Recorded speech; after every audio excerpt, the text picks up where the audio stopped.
Assalamualaikum warahmatullahi wabarakatuh. Kembali lagi di Z2H Insight Channel. Ada satu pertanyaan besar sekaligus tantangan besar umat manusia. Dan pertanyaan itu adalah apa yang akan terjadi pada hari kiamat? Atau kapan sebenarnya hari kiamat itu akan tiba? Oleh karena itu, ayo kita putar dulu intronya.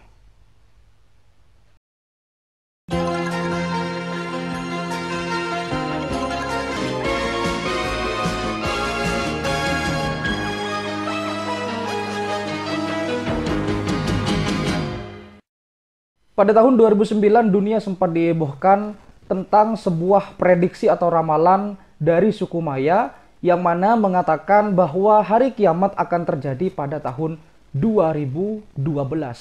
Ditambah lagi, pada waktu itu ada sebuah film yang memang menceritakan tentang kejadian hari kiamat dengan judul 2012. Bukan berlebihan, karena memang suku Maya itu dipercaya telah menguasai beberapa peradaban yang tinggi. Salah satunya adalah mereka mempunyai sistem penanggalan yang sangat akurat.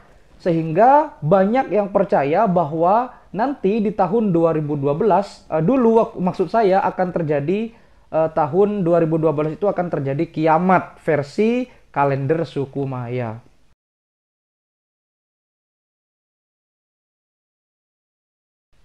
Karena memang banyak yang percaya bahwa suku Maya itu memang sangat hebat dalam menentukan sebuah ramalan berdasarkan kalender mereka.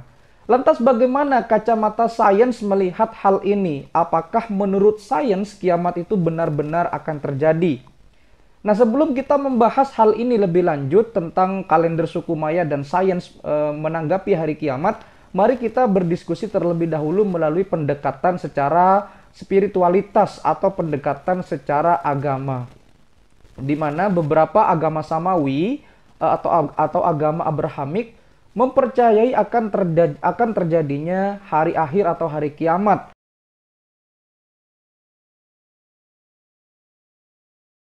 Entah kapan terjadinya dan entah seperti apa kejadiannya. Tetapi yang jelas beberapa agama Samawi mempercayai tentang terjadinya hari akhir tersebut. Salah satunya kita mulai dari agama Islam, di mana kepercayaan agama Islam mewajibkan seluruh umatnya untuk percaya tentang terjadinya hari kiamat.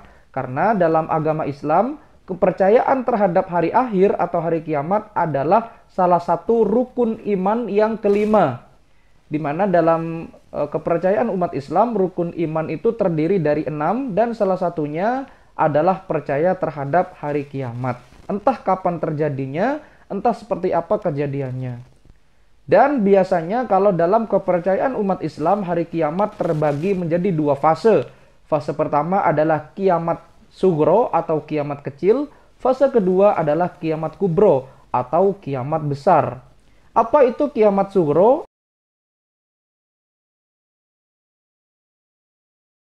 Apa itu kiamat kecil? Kiamat kecil adalah kiamat yang ditandai dengan beberapa kejadian-kejadian yang bisa kita lihat di masyarakat sekitar atau di belakangan ini. Seperti contoh, banyak orang yang membangun gedung-gedung tinggi, banyak orang yang membangun masjid tapi tidak ditempati, sampai belepotan saya ini.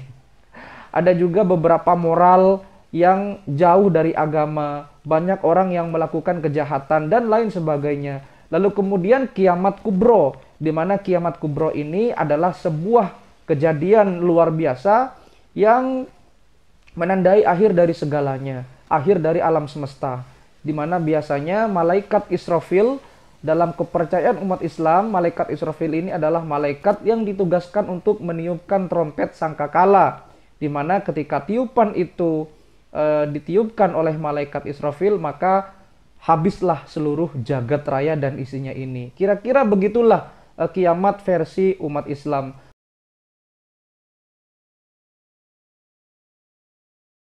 Kemudian ada kiamat versi umat Kristen, di mana kalau versi umat Kristen ya kurang lebih sama dengan versi umat Islam, tetapi kalau di Kristen biasanya terjadi beberapa fenomena-fenomena yang jauh dari agama, moral yang banyak rusak, kemudian banyak muncul mesias-mesias palsu, dan lain sebagainya. Di agama-agama samawi yang lain juga kurang lebih sama.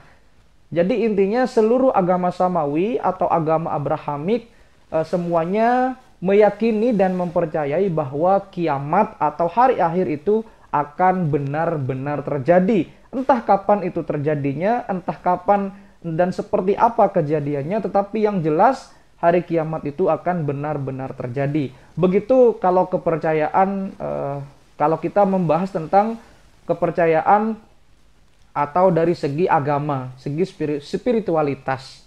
Jadi hari kiamat itu akan benar-benar terjadi. Entah seperti apa dan entah kapan terjadinya.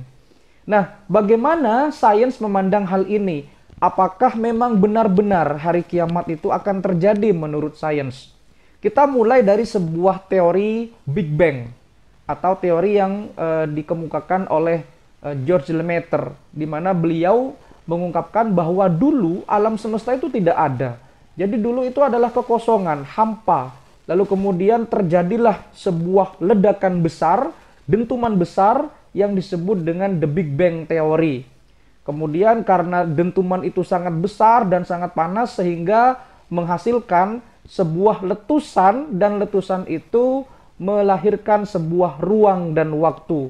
Sehingga terciptalah ruang dan waktu, di mana dalam ruang dan waktu itu akibat sebuah proses ledakan yang sangat besar sehingga menimbulkan sebuah letusan-letusan yang bermunculan benda-benda angkasa yang lain seperti planet, tata surya, bintang, asteroid, komet, dan lain sebagainya, termasuk juga black hole atau lubang hitam.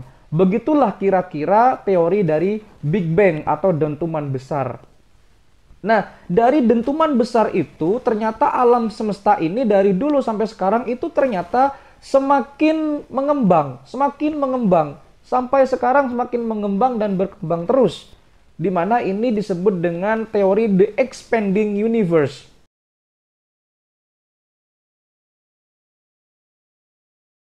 Jadi suatu saat alam semesta itu ketika sudah tidak kuat untuk mengembang lagi, bukan tidak mungkin alam semesta itu akan hancur. Karena memang sudah tidak kuat lagi untuk mengembang. Logikanya seperti ketika Anda meniup sebuah balon, kemudian balon itu menjadi kecil, lalu kemudian Anda isi udara, sehingga balon itu menjadi berkembang, mengembang, hingga menjadi besar. Kemudian setelah nanti ketika besar, balon itu akan meletus dengan sendirinya. Kenapa? Karena balon itu tidak kuat lagi untuk mengembang.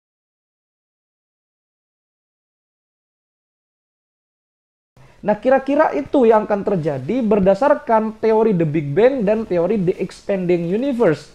Dan sampai saat ini ternyata alam semesta terus berkembang. Dan hingga detik ini juga para ilmuwan masih belum bisa membuat sebuah hipotesis atau dugaan sementara di mana sebenarnya ujung alam semesta itu. Di mana sebenarnya letak alam semesta ujungnya itu ada di mana. Karena memang ilmu pengetahuan sampai saat ini masih belum bisa menerka-nerka apa yang ada di ujung alam semesta itu. Dan sebenarnya ada di mana ujung alam semesta itu. Jadi seperti itulah kira-kira teori yang menyebutkan bahwasanya alam semesta itu ternyata mengembang. Dan juga ada teori yang sangat unik juga. Ada beberapa ilmuwan yang ternyata setelah diamati melalui teleskop yang canggih atau teleskop Hubble, mengatakan bahwa bentuk alam semesta itu ternyata berbentuk seperti sangkakala.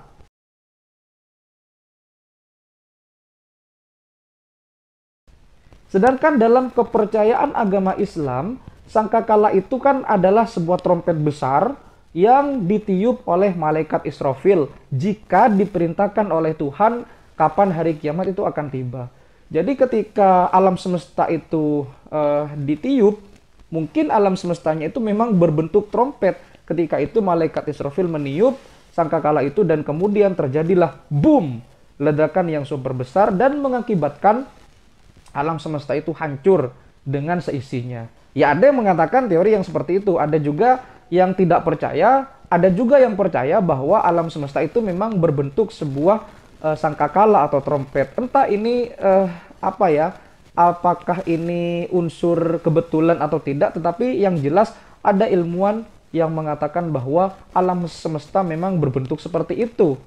Tetapi ketika kita berbicara lagi kepada kalender suku Maya, maka ternyata kalender suku Maya itu ternyata tidak melulu bercerita tentang kehancuran atau kehancuran alam baru atau kehancuran alam semesta.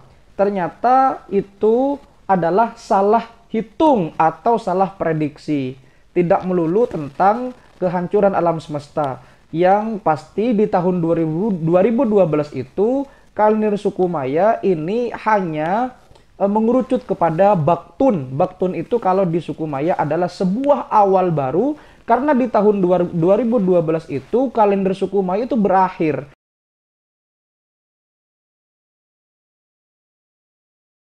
Jadi siklusnya berakhir dan berganti siklus baru. Tetapi karena pada waktu itu banyak masyarakat yang heboh, ditambah lagi dengan film yang tayang pada waktu itu, sehingga banyak masyarakat yang percaya bahwa 2012 akan terjadi hari kiamat. Padahal tidak.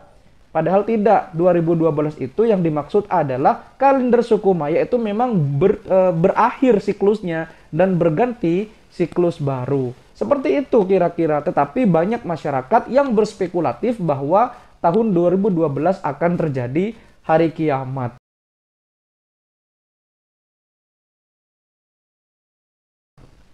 Ini apa ya? Sampai saat ini ternyata masih belum terjadi hari kiamat. Ya, kita berharap mudah-mudahan tidak terjadi dalam waktu dekat ini, karena memang banyak manusia yang masih belum tercapai cita-citanya, termasuk saya pribadi. Tapi terlepas dari itu, mari kita lebih waspada lagi, mari kita lebih menjaga alam lagi agar tidak terjadi hal-hal yang tidak diinginkan, terutama di lingkungan sekitar kita. Nah, berbicara tentang hari kiamat lagi, tentang saintifik dan juga kalender suku Maya, barangkali ketika kiamat itu sudah terjadi, katakanlah alam semesta itu hancur, para ilmuwan juga berspekulasi kira-kira apa yang akan terjadi pada waktu itu. Jadi ketika hari kiamat itu sudah berlangsung, kemudian alam semesta sudah tidak ada, berarti kan secara logika tidak ada lagi ruang dan waktu. Kira-kira apa yang akan terjadi setelah itu? Mungkin para ilmuwan juga berpendapat, ini hanya spekulasi ya, termasuk juga saya juga berspekulasi dalam hal ini. Mungkin akan terjadi alam semesta baru atau tercipta lagi alam semesta baru berdasarkan teori parallel universe atau keberagaman dunia paralel atau sebuah multiverse atau beberapa alam semesta lain.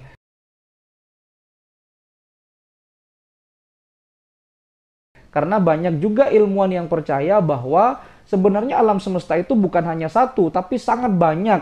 Bisa jadi ketika alam semesta itu meledak, itu adalah sebuah awal baru atau Big Bang baru dari sebuah penciptaan alam semesta lagi. Begitu seterusnya. Ini hanya spekulasi saja. Silakan kalau Anda punya tanggapan tentang hal ini bisa tulis di kolom komentar. Jadi intinya kalender suku Maya itu hanyalah sebuah akhir dari siklus karena bertepatan pada tahun 2012, sehingga tidak ada hubungannya dengan kejadian hari kiamat. Dan kalau kita amati di film 2012 itu sebetulnya kalau kita teliti lagi, ternyata bukan kiamat yang terjadi di seluruh alam semesta. Ternyata kiamatnya atau kejadiannya hanya berpusat di planet bumi, di mana pada film itu dikatakan bahwa ada beberapa daratan yang tidak digenangi oleh banjir, terutama di daerah Afrika kalau tidak salah di filmnya. Lalu kemudian ketika air laut itu sudah surut dan masyarakat yang ada di bahtera yang tinggi yang besar itu ternyata selamat, sehingga terjadilah sebuah siklus baru. Kemudian ada tahun 1, bulan 1 dan tanggal 1 gitu ya kalau di film 2012 itu, sehingga tidak ada hubungannya dengan akhir dari alam semesta itu. Barangkali hanya ini video yang bisa saya share pada episode kali ini. Mudah-mudahan bisa bermanfaat. Mari kita lestarikan alam, mari kita lestarikan lingkungan. Mudah-mudahan kita bisa lebih baik lagi kepada lingkungan kita, agar lingkungan kita menjadi lingkungan yang sehat pastinya. Terima kasih sudah menonton video ini. Jangan lupa untuk terus mendukung channel ini berkembang. Like, comment, share, dan subscribe. Tunggu video berikutnya. Wassalamualaikum warahmatullahi wabarakatuh.